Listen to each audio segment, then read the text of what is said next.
This is Optimal Finance Daily, episode 1864.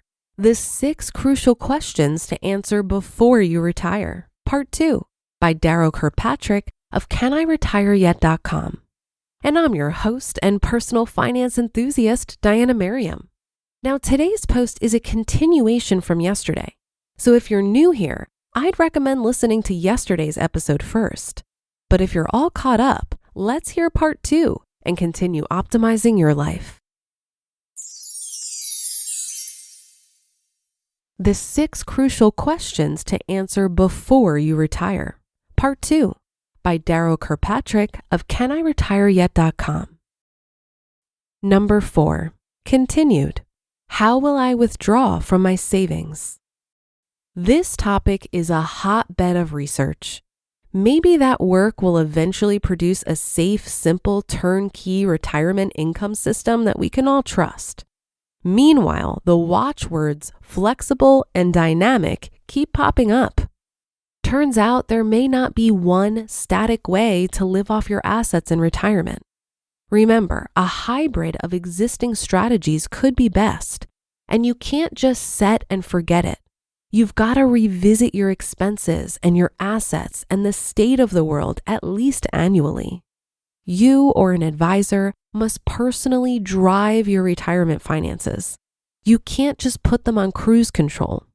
Since the rest of life works better this way too, should we be surprised to hear the same about retirement?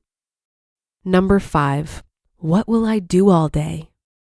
Most of us who have entered retirement on the early side with decent health, interested in experiencing and contributing to the life around us, aren't satisfied with a full-time leisure lifestyle.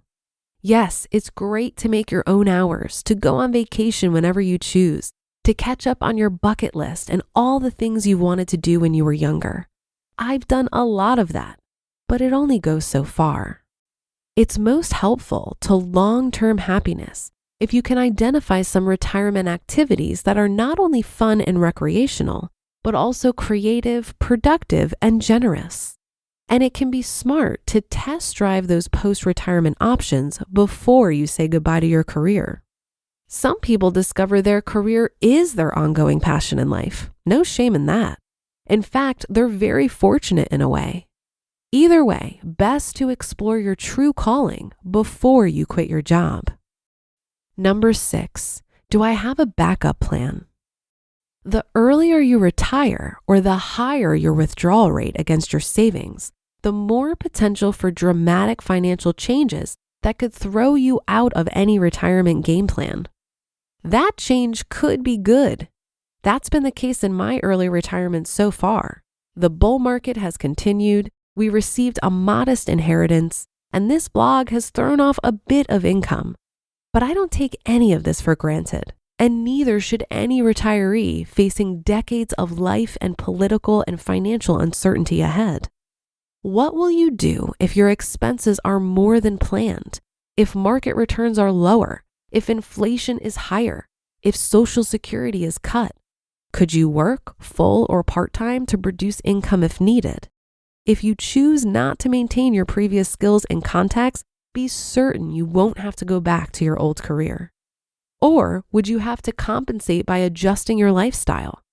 Typically, the older you are, the less flexibility you have to make adjustments, but also the fewer years you'll be exposed to potential big financial changes. In general, coping with any economic stress involves either increasing your income or reducing your expenses. In traditional retirement, say from your mid-60s on, the options are limited. On the income side, you could annuitize investment assets to increase the effective withdrawal rate, or take out a reverse mortgage if you have untapped home equity. Both of these options reduce your control over your assets. On the expense side, you could reduce discretionary spending or downsize. For many people who are house poor, downsizing is among the most effective options. Leaving work. So, you've answered these half-dozen crucial retirement questions as best you can. You know your living expenses and how you'll get healthcare. You've saved enough and you have a strategy for withdrawing from those savings in retirement. You have a plan for how you'll spend your time and a backup plan if there are serious financial surprises. You're now ready to disengage and say goodbye to your career. How do you go about that? My own departure went reasonably smoothly, but not perfectly. Change is never easy. That's because this is the point where you leave the numbers behind and deal with human beings. Most likely you're a valued employee, or you wouldn't have reached this point in the first place. You want to leave on the best of terms, ideally at the end of a successful project when your organization is best positioned to deal with replacing you.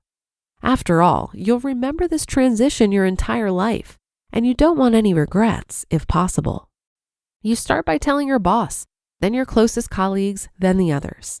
If possible, you take a hand in your succession planning, choosing and training those who will replace you. But at this point, you're forced to admit that you're no longer in control of the process. You've chosen to leave and hand over the reins to those left behind.